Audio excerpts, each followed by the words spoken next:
जी हाँ, सही देखे आपने। स्टॉप लॉस का स्टॉप लॉस। आप लोग सोचेंगे स्टॉप लॉस तो सुना है, लेकिन स्टॉप लॉस का स्टॉप लॉस ये कौन सी बला है। तो चलिए आज जानते हैं इसको।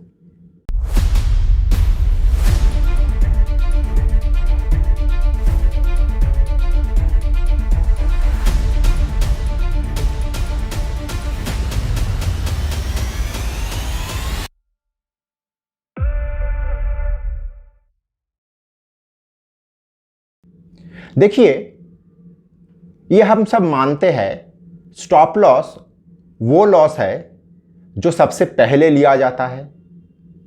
स्टॉप लॉस वो लॉस है जो सबसे कम में लिया जाता है, इच्छा से लिया जाता है और सोच के लिया जाता है। लेकिन स्टॉप लॉस का स्टॉप लॉस भी होता है। चलिए एक उदाहरण से समझने का चेष्टा करते हैं। मान लीजिए इंसिंध बैंक एक शेयर है। कोई एक व्यक्ति 1000 रुपया में इंसिंध बैंक ट्रेडिंग के पर्पस से प्लस कर रहा है, क्योंकि stop loss normally day trading और स्विंग ट्रेडिंग वाले ही मेनली प्रयोग करते हैं। इन्वेस्टमेंट वाले को स्टॉप लॉस का उतना अहमियत नहीं है, क्योंकि इन्वेस्टमेंट जो व्यक्ति करता है, जिसको हम लोग सटीक तरीके से इन्वेस्टमेंट समझते हैं, वे कोई भी एक शेयर जब अपना पोर्टफोलियो में लेते हैं 7-17 सोच के लेते हैं, प्रॉपर एनालिसिस से लेते हैं और एक लंबा समय अवधि के लिए लेते हैं। तो stop loss mainly day trader और स्विंग ट्रेडर का प्रॉपर्टी है। तो स्टॉप लॉस ट्रेडर ही यूज करेगा।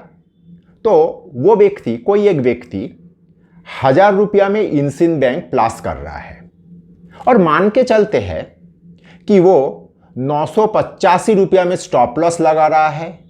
अगर वो 985 में स्टॉप लॉस लगा रहा है तो सोच के लगा रहा है, और उसका एक टारगेट होगा, मान लीजिए 1040। वो मन ही मन ये फिगर डिजाइन कर रहा है।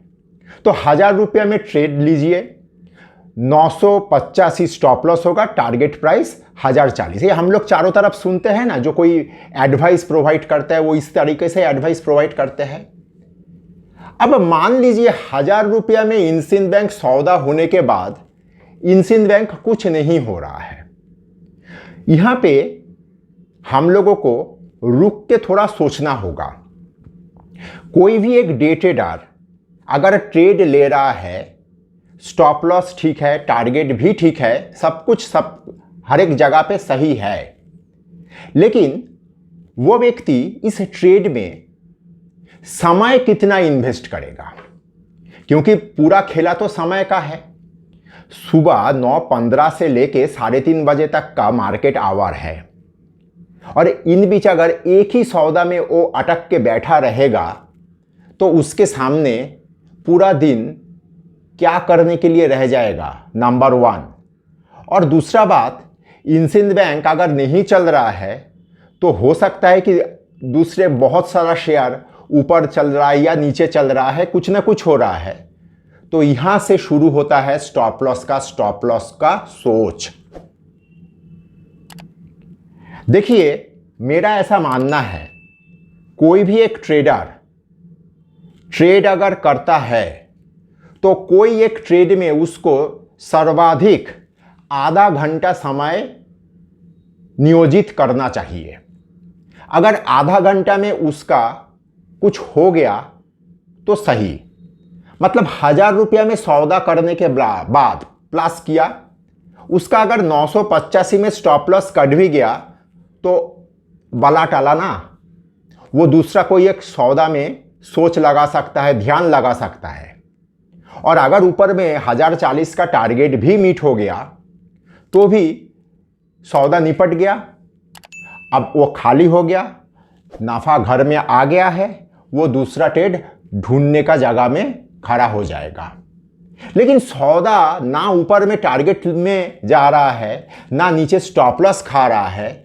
इस तरीके से मेरा आधा घंटा, 45 मिनट, 1 घंटा, 1.5 घंटा वो ले रहा है, ये भी एक तरह का लॉस है।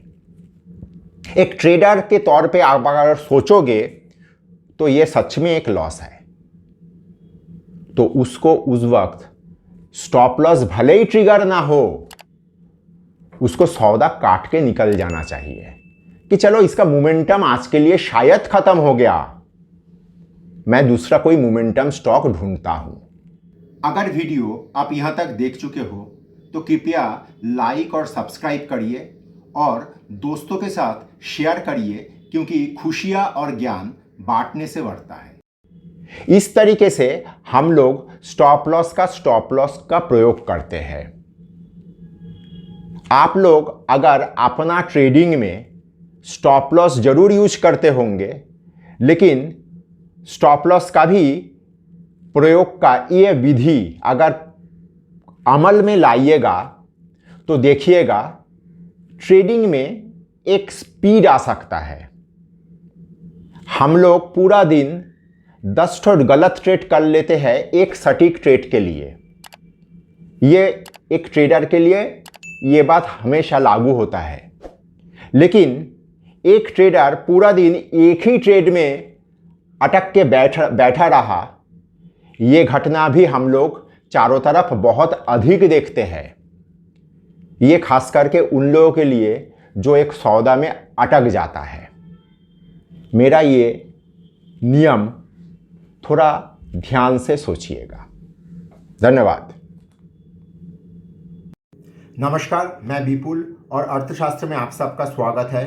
अगर आप लोगों को टेक्निकल का एनालिसिस, सॉफ्टवेयर, डेटा संबंधित किसी भी जानकारी का आवश्यकता है तो आप स्क्रीन में दिए हुए इस नंबर पे हम लोगों के साथ संपर्क कर सकते हो। हम लोगों का 20 साल का अनुभवों का फ़ायदा उठाइए।